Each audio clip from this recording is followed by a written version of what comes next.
Next up is Shreyas with the longest title in the program. So I won't read it. You can read it. Yeah, sure. I'll explain as we go along with the talk, and kind of it'll make more sense, hopefully. All right. And yeah, so basically, I'll be talking about quantum metrology with entangled photons. So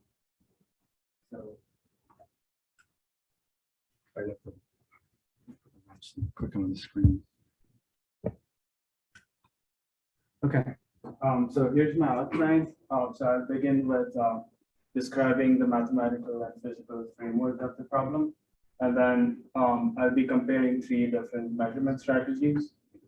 And then to determine which is the best strategy for what particular case. And then conclusions, of course. And so, most measurement systems consist of three parts, right? We have our input state, the interaction of the input with the system, and then we have a detection process at the end. In our case, we use entangled inputs. This is a typical schematic for a Mach-Zehnder Interferometer.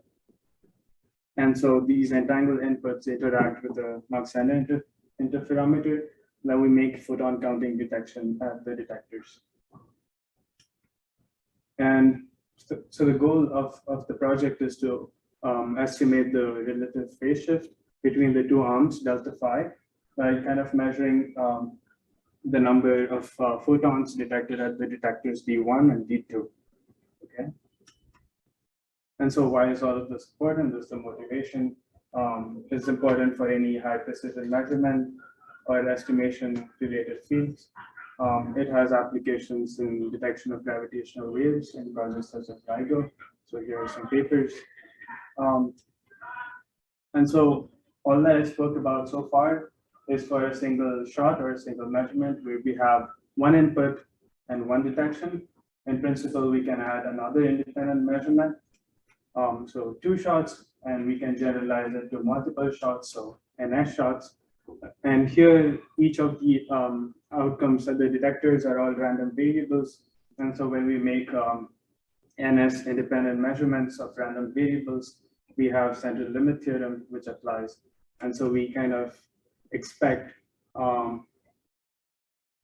this kind of scaling for phase uncertainty. And since we're using entangled photons, which are non-classical states, we kind of expect Heisenberg uncertainty or Heisenberg scaling for the phase uncertainty. And so we'll see for a particular state later in the talk that the scaling is true, or we find the scaling effectively.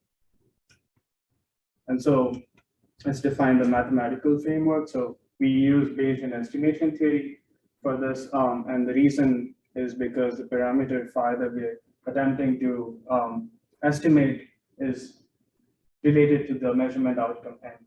And we have prior knowledge about phi that we can use to make a better estimate. And so the assumption is that phi is a random variable that is distributed according to this probability density function.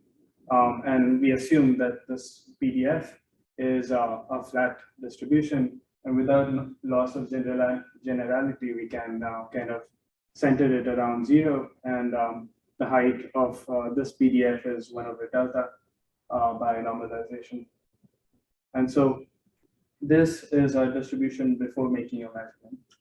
So in general, after making a measurement, we can get a hypothetical posterior PDF that may not look like a Gaussian, but just for representation's sake, I've just shown it to be Gaussian. In general, this depends on the inputs or the entangled inputs, as we'll show later. And so this is the state after measurement. As you can kind of guess, it need not be flat. And so basically, we have to determine the estimator that best estimates our phase. And so it needs to determine phi to the highest degree of accuracy, which means lowest uncertainty. which means that it needs to minimize the mean square error. And since we're using the Bayesian model, our mean square error here takes the Bayesian equivalent form. So the Bayesian mean square error, and it takes this. This is the expression.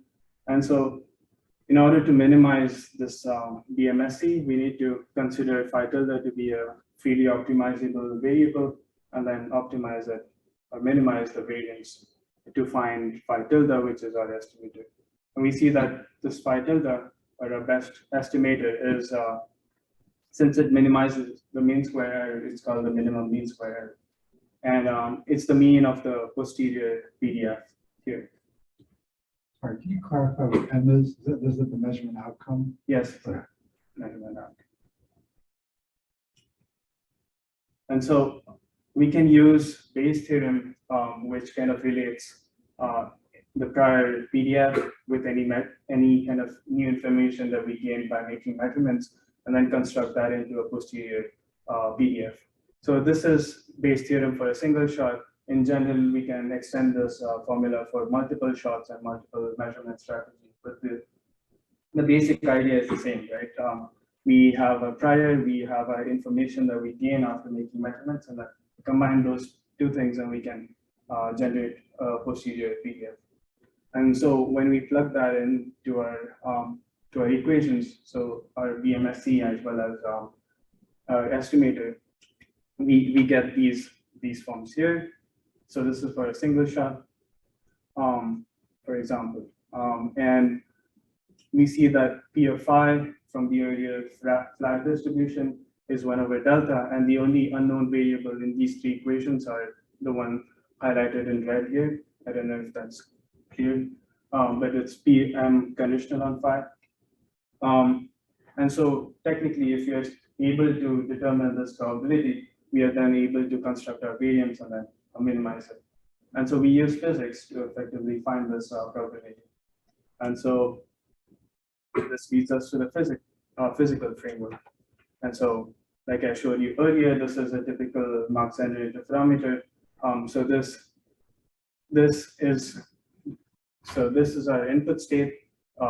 So this is an entangled input. We have a phase shifter here. These are two beam splitters with imaginary arms 3 and 4, which correspond to loss in the system. But in our case, we assume that there is no loss. And so we can kind of get rid of these beam splitters here. Then we have finally another beam splitter which interferes the two arms. And then we have our detectors at the end. They're numbered resolving detectors. And so here, so basically, like I said, this gray box here is, we do not care about how these input states are generated. All we do care about is that the input state looks like this. Okay, this is an entangled input. A1 and A2 dagger are creation operators for mode 1 and 2. CK is the optimal input coefficient. And N minus K is the number of photons in arm 1. K is the number of photons in arm 2. And since we assume that there is no loss in the system, arms 3 and 4 are vacuum states. And so phi n would transform into phi prime by this kind of formula here. And then phi prime would transform identically into phi double prime because we are assuming that there is no noise.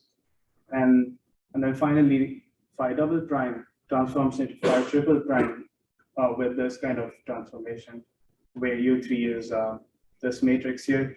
And to maximize the interference between the two modes, it needs this beam splitter here needs to be a 50-50 beam splitter with gamma given by this pi by 4. Okay, and then finally, yeah, we make a measurement at the end. We make a projective measurement, and this is the probability of a particular measurement outcome given a phase phi. And this is, again, this is what we were wanting to find earlier in the mathematical framework. So now that we found this, we can we see that this is a function of psi triple prime, which is a function of psi n, and psi n is a function of ck here, and ck is a complex number, and therefore we can write it down in polar form. And so PM conditional on phi is exclusively a function of RK and theta k. And so if we want to basically, what we say is that this BMSC is exclusively a function of RK and theta k. And so if you want to minimize the BMSC with reference to RK and theta k, we can do that. And that's what we do in the next slide. Here, for different deltas, different legends here, we've plotted the minimum. So this is the optimal RK. So we've optimized the BMSC with We've optimized the BMSC with reference to RK and theta k. And here's the optimal RK plotted. And we see that noon states, I don't know why it got cut off. But yeah, so noon states are optimal. So noon states, they generally look like this, and Gaussian states look like this. And here we see that in this example for 10 photons, noon states are optimal for delta equals pi by 10, and Gaussian states are optimal for these uncertainties. And in between them, we have an intermediate states. We have multiple intermediate states which have no definite analytical expression. So this function here and the other dotted functions as well. So basically, noon states are optimal in low uncertainty regimes, and Gaussian states are optimal in high uncertainty regimes. And in between them, we have intermediate states which are optimal, and they have no definite analytical expression. So this is all good for one single shot. But when we extend it to multiple shots, so we come across different measurement strategies. So I'll be discussing, yes. Can you explain the connection between phi tilde and m? Like phi tilde is a function of m, right? Yes. Phi tilde is your estimate, and then m is your measurement outcome. And there's a classical function that maps m to phi tilde. Right? So yes. Oh, you already. Yeah. What is that function? Did you say what that is? This function? Oh, that. I see. So that's how you get your estimate. Yes. This minimizes the BMS. Okay, so in principle, we can extend one single shot to multiple shots, and we have different measurement strategies for multiple shots. And so just for completeness sake, I've shown you how multiple shots, the equations for multiple shots would compare with single shots. So instead of finding these probabilities, we'd have to find these probabilities and then plug them into our variance or our BMSC. Okay. And so in the two-shot example here, we effectively perform the first shot, gather our PM1 conditional on phi for each of the possible outcomes of the first shot, and then do the same thing for the second shot. Remember that these are independent measurements. And then we kind of use these probabilities, plug them into our variance, and we have our variance to optimize over. And yeah, so we can optimize this variance globally. So we can construct a variance of this entire two-shot process together, and then optimize over all the variables in those two shots together. So that's the global optimization. And so here again, we found optimal states for this two-shot optimization case. We see again that Gaussian states are optimal for this or high uncertainty regimes. Noon states are optimal in low uncertainty regimes, and they kind of match the analytical expression, kind of match with the one-shot case as well. And again, like I mentioned earlier, we have intermediate states where they're all kind of messed up. They don't conform to the one-shot case. Sorry, can you explain the horizontal axis more on these plots? So these are different measurement outcomes. Measurement outcomes, okay. Yes, and the basis for the input state.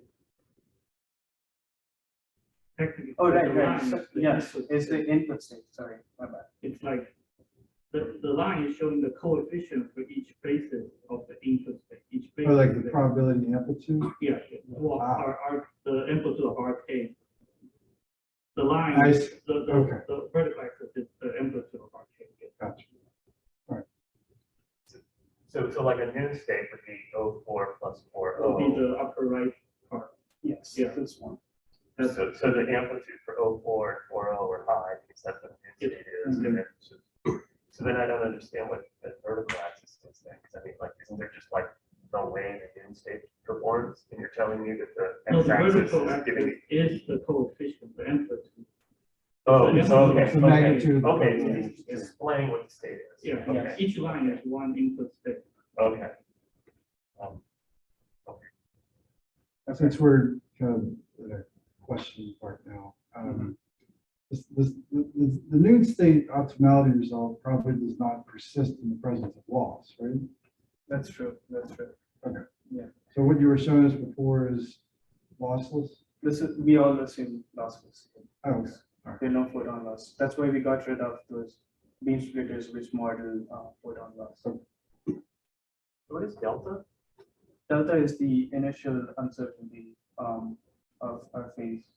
Like your prior, something like your prior estimate? Yes, our prior distribution before making amendment. So this So is what property of the prior distribution is it? that's flat.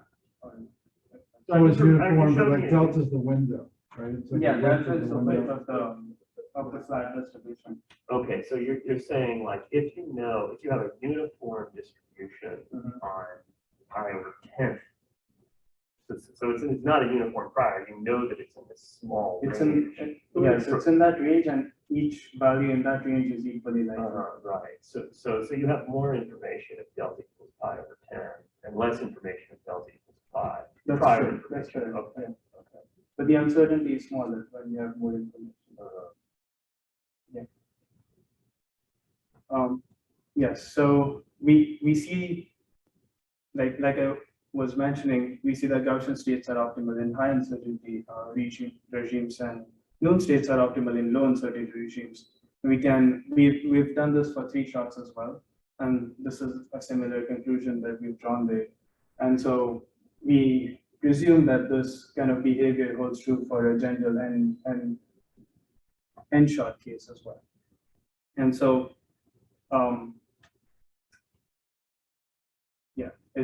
this is true for N shots as well. And yeah, so there are fundamental numerical limitations to this kind of global optimization. There are 2 reasons. So one is the number of optimization variables increases very rapidly, and therefore does not make it scalable. And secondly, the variance is constructed over both shots, so the variance expression also gets very complicated rather quickly. And so we seek to kind of get rid of these limitations to make a more scalable model for over multiple shots. And so we try to bypass the optimization part by looking for Gaussian and known expressions that minimize the variance. And we saw in the earlier slides, right, that these kind of match the one-shot case, so we can analyze the one-shot analytical expression and then extend that to multiple shots as well. And so we do just that. Known states are pretty evident to construct analytically, right? They just follow this equation here. Gaussian states, on the other hand, depend on this particular variable rho. And so in order to find the optimal Gaussian input state, we need to find the optimal rho, okay? And so we have reason to assume that rho is a function of n and delta. And so when we fix delta and vary n, we see that rho is inversely proportional to n. When we fix n and vary delta, we see that rho is proportional to delta. And therefore, from similar plots, we can generate the proportionality constant. And once we do that, we have our optimal Gaussian input, our analytical expression for our optimal Gaussian inputs. And so by doing this now, we have these 2 analytical expressions, and we can kind of get rid of the optimization problem that we had earlier. And so here in this plot on the y-axis, we have the posterior variance, so that's the variance after making measurement, divided by the prior variance. So this y equals one line kind of gives us no information about by using a state on this y equals one line. So the further away a particular point is from this horizontal line, in a sense, the more information we can attempt to get by using a particular state here. And so here we see that by plugging in our Gaussian inputs into our variance, we see that it matches the optimal variance perfectly well in this region here, the optimal being the green line. And when we plug in known states into our variance, we see that it matches this particular region particularly very well. And the reason why none of these match well in this region is because intermediate states are optimal, and none of these states are optimal in that region. And so we spoke about earlier that there's kind of an analytical difficulty in finding intermediate states, right? And we get by using Gaussian states instead of these intermediate states. As we can see in this plot here, we do get certain amount of information, however, it's not optimal, but we do get a certain amount of information by using Gaussian states, okay? So that's what we do. So instead of intermediate states, we just use Gaussian states as inputs. But this is kind of different from it because you're plotting against n and fixing delta. Right? It's not. This is saying that for high photon number, Gaussian state. Yes, but they're both kind of, we can fix one and vary the other. So you're saying like if you fix n and change delta, it's a similar. It's a similar relationship. Yes. Right. So once we found analytical expressions, we need to find a rule of when to use which input state. And so, which leads us to defining boundaries. So basically, we teach the program to distinguish between known intermediate states and Gaussian states, and then find the boundary using a bisection method. And so here, so this delta equals phi over n line, this dotted line, kind of demarcates the region between known, where we decide to use known states and where we decide to use Gaussian states. So any point n comma delta that belongs in this white or orange region, we use Gaussian states. Any point that belongs in this blue region or anything under delta equals phi over n, we use known states as inputs. And so by doing that, we kind of got rid of our first unfeasibility or limitation. Now we get rid of our second limitation by constructing the variance one shot at a time. So instead of constructing variance both together globally, we can do it locally. And that leads us to the next part, the semi-adaptive measurement strategy. In this strategy, like I said earlier, we find the variance of each of the shots individually and optimize over the variables one shot at a time. Okay, and this kind of makes it scalable, right? Because the variance, the expression kind of stays pretty much the same. And so here we need to make an assumption about our prior probabilities. And the assumption that we make is that prior to the first shot, it is flat. And then we have a non-flat posterior probability density function. The assumption that we make is that when the posterior PDF, when it's fed into our second shot, we assume that this is flat, which is a faulty assumption, of course. But we'll see why this assumption gives us good results. And so yeah, so the posterior uncertainty becomes the new prior uncertainty for the second shot. And then we have final posterior PDF after the second shot. And so in this plot here, we can see we've compared the optimal shot-by-shot case. So this is the semi-adaptive case that I'm talking about right now. We see that it's not as optimal as the blue line, which was the optimal global case that I discussed earlier. It's not as optimal because of the assumption that we made. However, we see that by using the analytical expressions as inputs, we see that those, when we plug into the variance, that does a good job in this region here and this region here. So this is where Gaussian states are optimal, and this is where known states are optimal. And it's not as good here because intermediate states are optimal here. But again, the semi-adaptive best fit does a great job, and we don't have to optimize again. We can continue to use our analytical expressions. And so we got rid of our second limitation, and therefore now the semi-adaptive case or semi-adaptive measurement strategy is now scalable. So we can scale over multiple shots. And so we try to predict how much information we gain per shot on average and then extend that to multiple shots. And so in this boundary plot, effectively given a number of photons, let's say n equals 15, we try to find the number of shots required to get from this uncertainty, the starting uncertainty, to this required uncertainty. And we've shown that the number of shots required is given by this expression here for using Gaussian input states.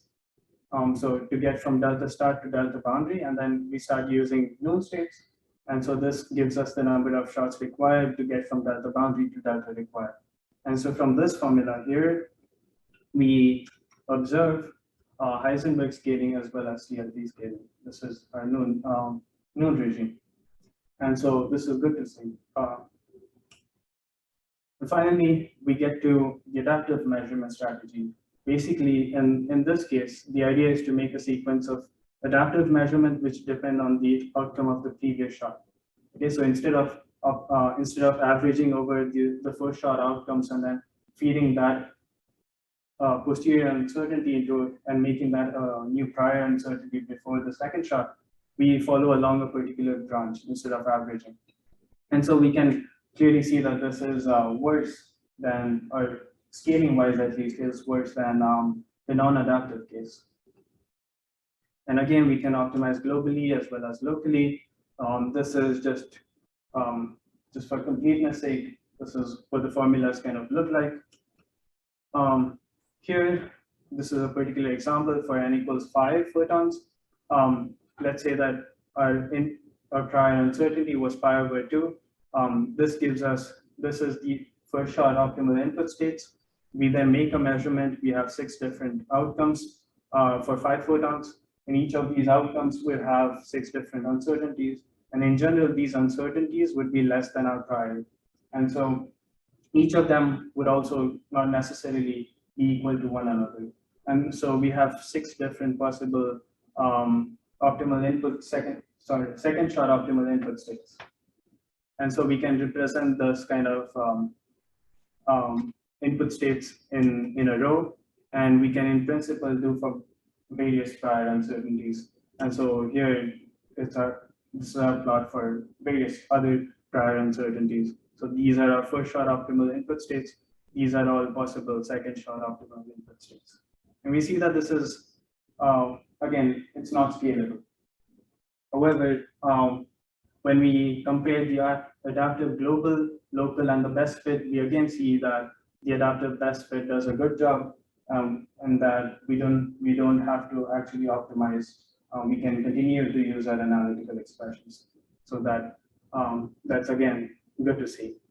And finally, we compare the global non-adaptive with the global adaptive strategy, and we see that the adaptive case is only marginally better better than the non-adaptive, at least for the 2-shot case. So this is for the 2-shot case. This leads us to the conclusion of our talk. So effectively, we've compared 3 different measurement strategies. So the non-adaptive and the semi-adaptive case, the input strategy was independent of the previous shot outcome. In the adaptive case, the input strategy is dependent on the previous shot outcomes. And in all of these cases, we've seen that the analytical kind of expression is comparable to the optimal expression, and we don't need to optimize.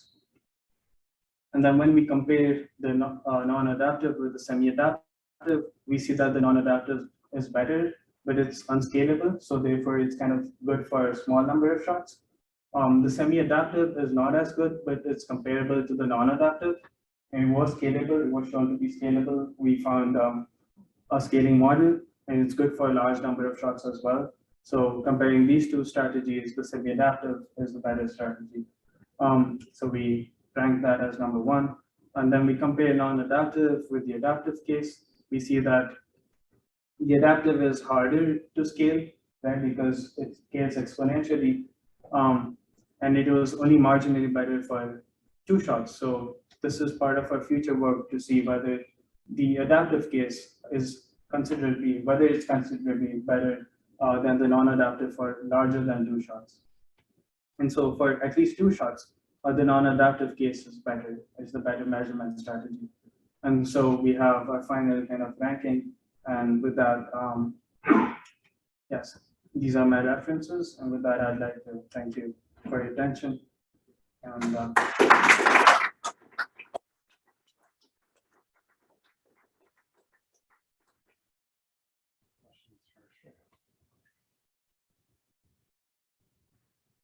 Oh, I did have kind of a comment. So you talked about Gaussian states, yes. and the way you define them, they're finite superpositions of photon number states.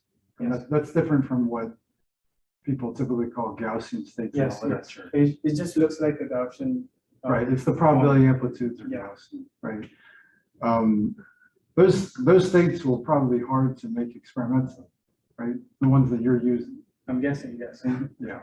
But But typically, like, you know, what people traditionally call Gaussian states are quote unquote easy to make them allowed. mhm. So did you like check for how like these traditional Gaussian states would do in your protocols? It would, I believe, does it give short noise scaling? So 1 over square root instead of Heisenberg scaling? I don't know yet. Yeah, I think it does give short noise scaling for Gaussian states. Or So the fact that you're using these finite superpositions of Fock states, it's more like a Newton state. In the sense that it's just number states, but like they stop, they don't go infinitely. yeah, but yeah, The superposition of Fock space, yes, exactly, Mark. It's exactly what you said, because the project that Shreyas is working on, the premise is using entangled photon and input state. Yeah. Not like you were asking about the actual Gaussian state. Mhm. If you input a 2-mode squeeze vacuum, this would just be a SU11 interferometer, Mhm. and that would give you Heisenberg limit. Okay. Yeah. So if you change to 2-mode squeeze vacuum, yes, that result is already well known. All right. Any other questions? So Maybe? in your semi-adaptive setting, when you switched from your first shot to your second shot, you switched to your prior. Is that choice of the second prior known to be the best choice of the second prior? Or it's just the average of all the posteriors of the first shot. so can you go back to Yeah, that? sure.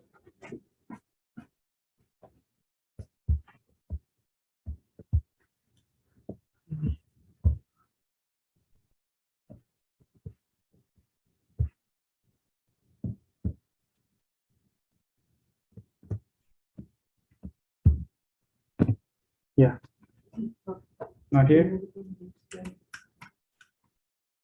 Oh, yeah, there. Then you go from the second prior that you picked, Yes, this one. that one. How will you pick that?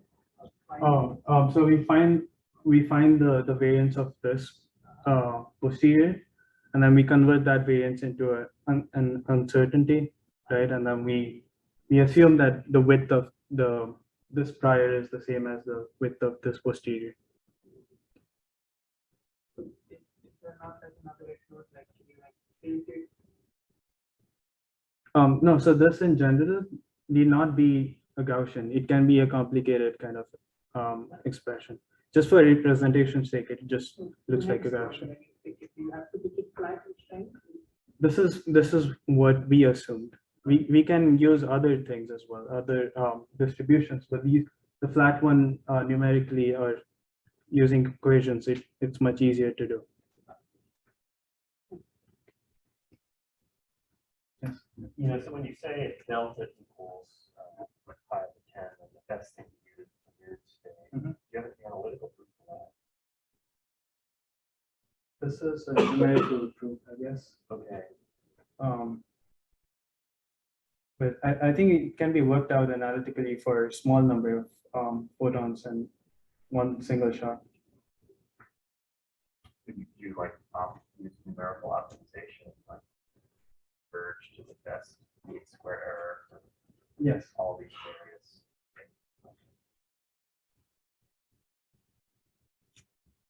If NS is equal to 1, you can work that out. Yes, we can work that out. For any n, you don't have to stick to small photon number. Yeah, sure. sure. You can work it out by hand as well. Yeah. But it's really small. That the analytical result is there for one single shot. All right, I suggest that we take a coffee break. I'm starting to feel it myself. Thanks, Shreyas.